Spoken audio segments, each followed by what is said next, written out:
if you look at people like Tom Cruise or, you know, Chick Corea, who are very devoted, John Travolta, very devoted Scientologists, they never see what it is Sea Org members, the live Sea Org members live. And the reason I left, because I was a Sea Org member, the reason I left is because I wasn't free to take care of my children. In fact, when I got pregnant with my daughter 22 years ago, they wanted me to get an abortion. Oh. So it was... See, this is part of the moments of coming out of Scientology, for me at least. I think it might be something common to a lot of people, but there are moments where you just feel a loss. And it's not a loss of, I miss Scientology by any stretch. It's a loss. It's a regret of having invested so much in something that is empty.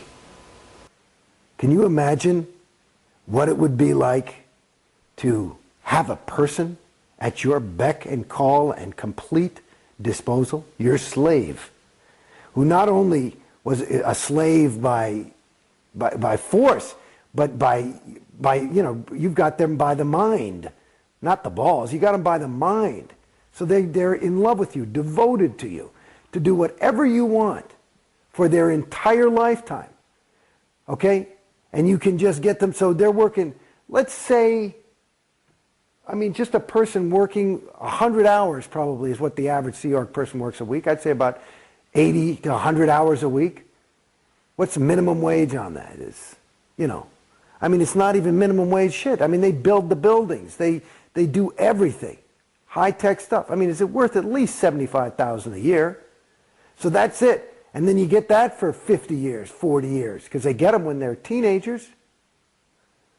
You know? And they, you know, and they've also hired a dentist who takes care of their teeth. They've also hired a, you know, all these kind of things. It's part of their organization. I mean, what is that? That's just millions and millions of dollars worth of free labor. I mean, it's not only that, plus your whole life. And what do they get in exchange? They believe that they're saving this sector of the galaxy.